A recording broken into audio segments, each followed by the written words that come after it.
사도신경 하심으로 신앙 고백하겠습니다.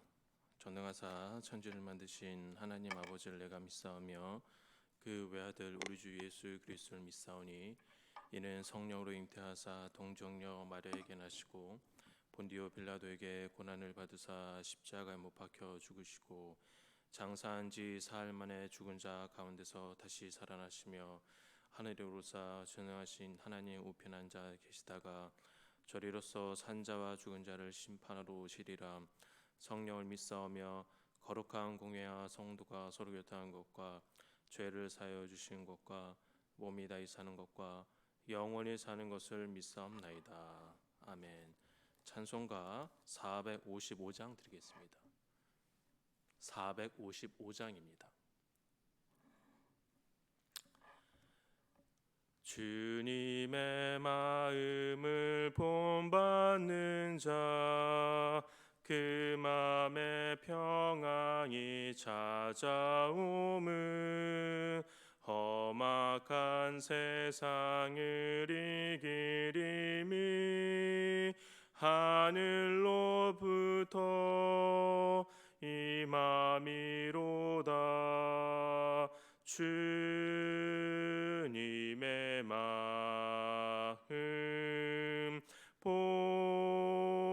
본받아 살면서 그 거룩하심 나도 이루리.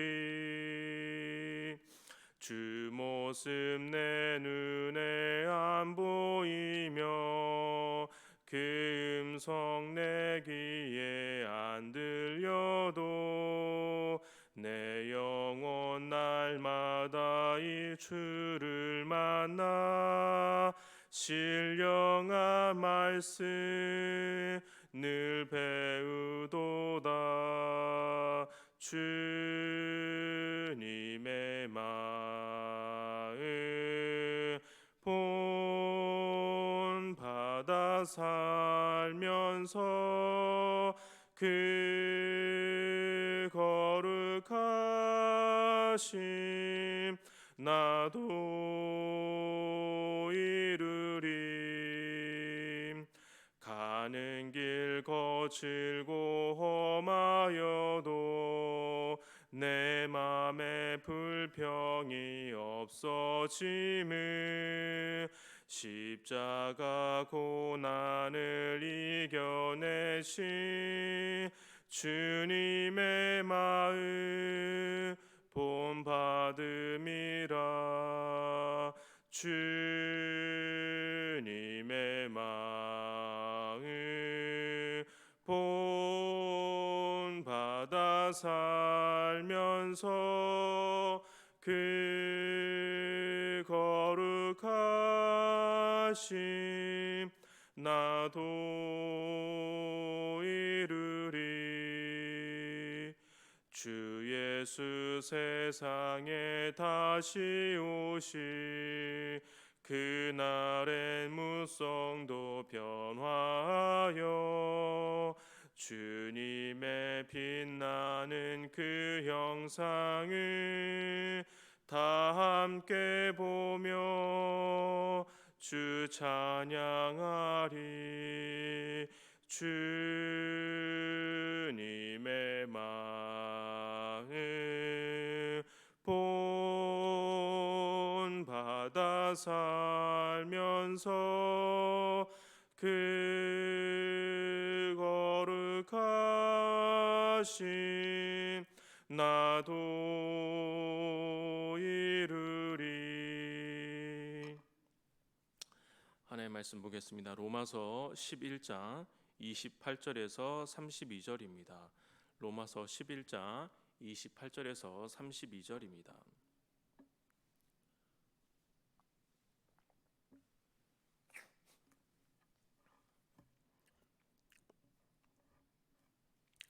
제가 읽도록 하겠습니다. 복음으로 하면 그들이 너희로 말미암아 원수된 자요 택하심으로 하면 조상들로 말미암아 사랑을 입은 자라.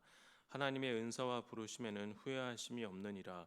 너희가 전에는 하나님께 순종하지 아니하더니 이스라엘이 순종하지 아니함으로 이제 긍휼을 입었는지라.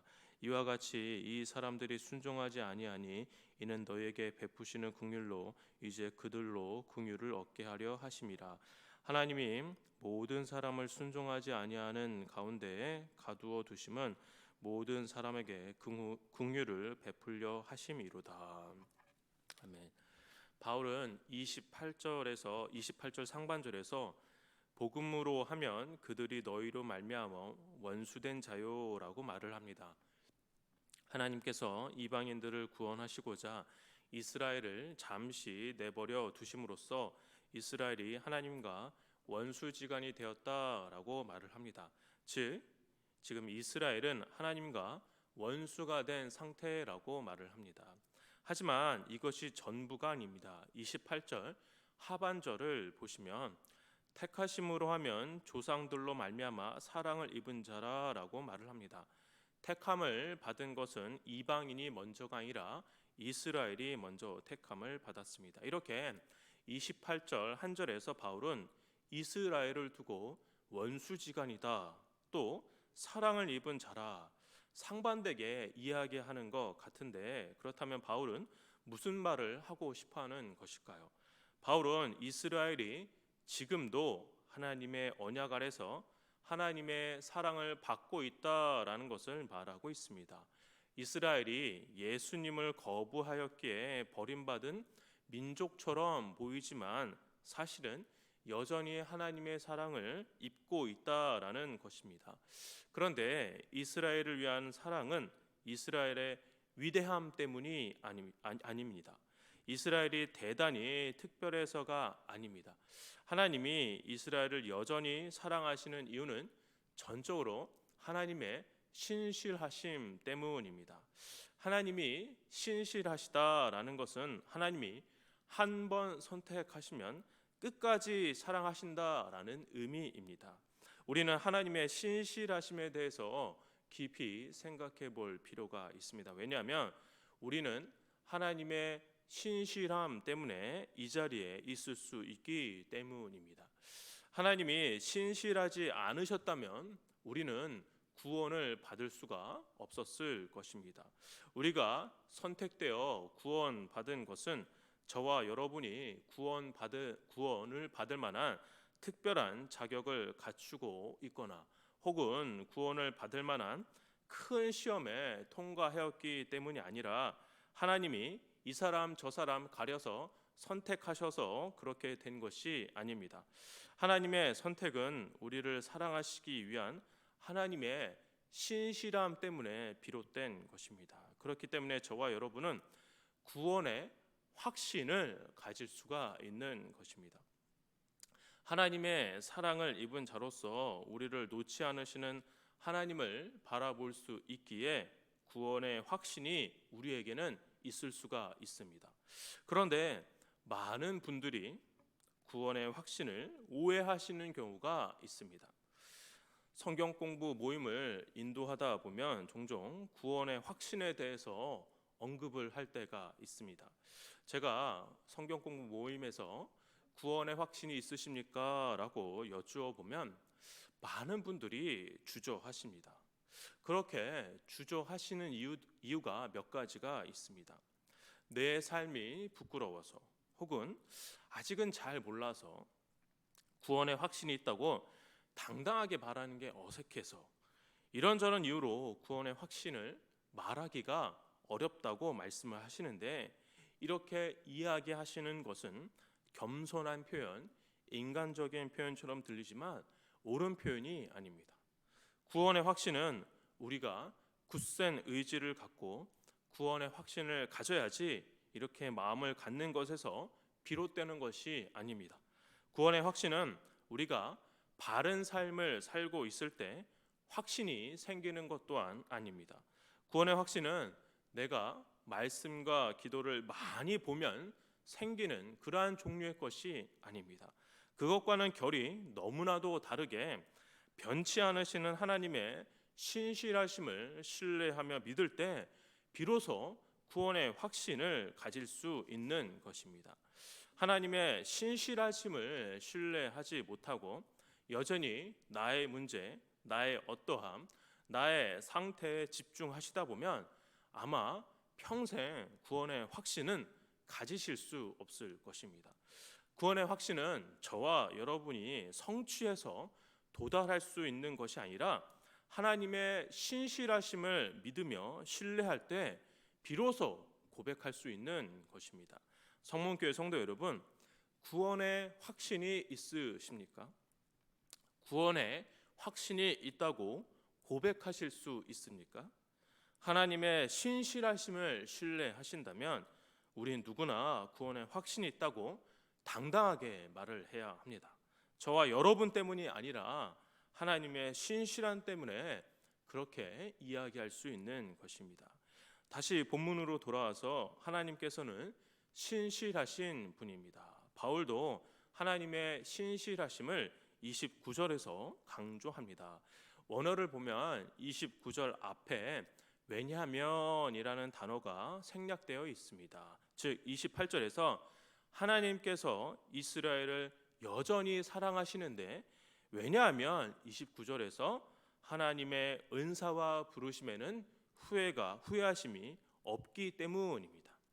은사와 부르심은 하나님께서 아브라함에게 주신 구원의 약속과 부르심을 말합니다. 그런데 그 은사와 부르심이 후회함이 없다라고 표현을 합니다. 후회함이 없다라는 것은 취소할 수 없다라는 뜻을 가진 법적인 용어로서 한 번 도장을 찍으면 그 책임을 끝까지 지겠다라는 뜻입니다. 하나님이 부르시면 누구도 저항할 수 없으며 하나님은 한 번 부르시면 결코 그 부르심을 취소하지 않으시는 분으로 하나님은 참으로 신실하신 분입니다. 이렇게 하나님의 신실하심은 유대인과 이방인 모두에게 동일하게 적용되고 있음을 30절과 32절에서 언급을 합니다. 제가 읽어보도록 하겠습니다. 너희가 전에는 하나님께 순종하지 아니하더니 이스라엘이 순종하지 아니함으로 이제 긍휼을 입었는지라. 이와 같이 이 사람들이 순종하지 아니하니 이는 너에게 베푸시는 긍휼로 이제 그들로 긍휼을 얻게 하려 하심이라. 하나님이 모든 사람을 순종하지 아니하는 가운데 가두어 두심은 모든 사람에게 긍휼을 베풀려 하심이로다. 하나님의 구원은 오직 은혜로만 일어나는 것입니다. 하나님께서 이방인 신자들에게 구원의 은혜를 베풀어 주신 것처럼 이스라엘 사람들 즉 유대인들에게도 구원의 은혜를 베풀어 주실 것이라고 바울은 말을 합니다. 성문교회 성도 여러분, 구원의 확신을 품으시며 살아가시기를 바랍니다.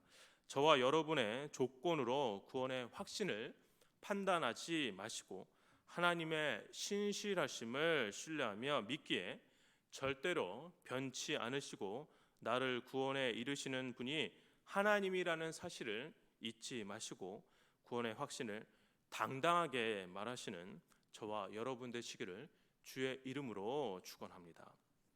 기도하겠습니다. 사랑과 은혜가 충만하신 하나님, 아버지, 우리의 입술로 구원의 확신이 있다라고 당당하게 말할 수 있도록 도와주시옵소서. 아버지, 구원의 확신이 우리 자신의 어떠함에 있는 것이 아니라 하나님의 신실함을 바라볼 때 고백할 수 있다는 것을 우리가 알게 하시고 우리가 하나님의 신실함을 굳게 붙잡고 살아가는 우리 모두가 되게 하여 주시옵소서. 감사드렸고 예수님의 이름으로 기도합니다. 아멘. 하늘에 계신 우리 아버지여, 이름이 거룩히 여김을 받으시오며 나라의 임하옵시며 뜻이 하늘에서 이루어진 것 같이 땅에서도 이루어지이다. 오늘날 우리에게 일용할 양식을 주옵시고 우리가 우리에게 죄 지은 자를 사하여 준 것 같이 우리의 죄를 사하여 주옵시고 우리를 시험에 들게 하지 마옵시고 다만 악에서 구하옵소서. 대개 나라와 권세와 영광이 아버지께 영원히 있사옵나이다. 아멘. 들으신 말씀 기억하며 같이 기도하도록 하겠습니다. 첫 번째입니다. 하나님의 신실하심을 신뢰하며 구원의 확신을 갖고 살아가게 하여 주시옵소서. 두 번째입니다. 하나님의 부르심은 결코 후회함이 없으니 선택받은 하나님의 백성으로 구별되는 삶을 살게 해달라고 기도하시기 바랍니다. 세 번째입니다. 코로나의 확산의 어려움 속에서도 믿음 잃지 않고 더욱 주님을 찾게 해달라고 기도하시기 바랍니다. 마지막입니다. 몸과 마음이 아픈 환우들 주님께서 위로해 주셔서 회복의 역사가 임하게 해달라고 기도하시고 개인 기도하시고 기도를 마치도록 하겠습니다. 기도하겠습니다.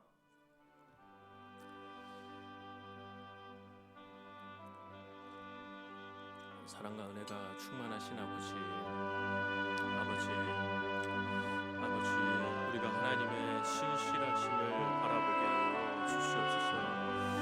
구원의 선택과 구원의 변하심이 없다라는 사실을 우리가 알게 하시고 한 번 받은 선택이 변하지 않은 하나님의 신실하심을 우리가 믿음의 눈으로 고백하게 하여 주옵소서. 구원의 확신을 갖지 못하며 신앙생활하는 경우가 많이 있습니다.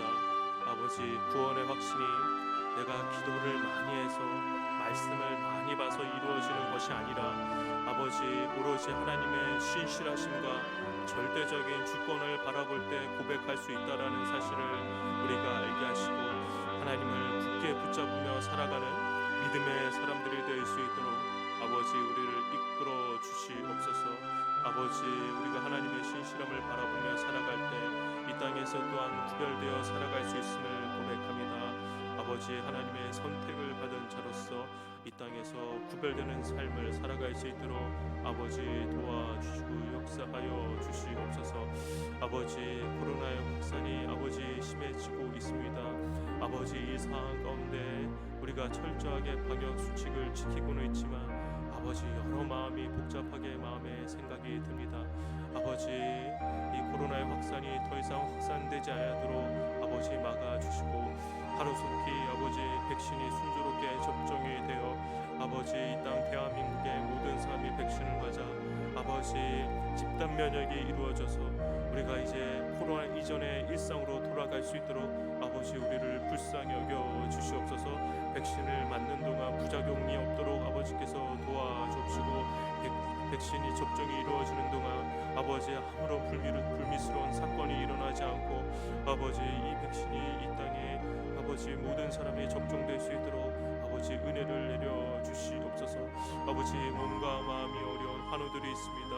아버지, 고통의 시간 기도하게 하시고 하나님을 찾는 아버지 믿음의 시간이 되게 하셔서 하나님을 깊이 바라볼 수 있는 아버지 신실한 시간이 될 수 있도록 아버지 도와주시옵소서.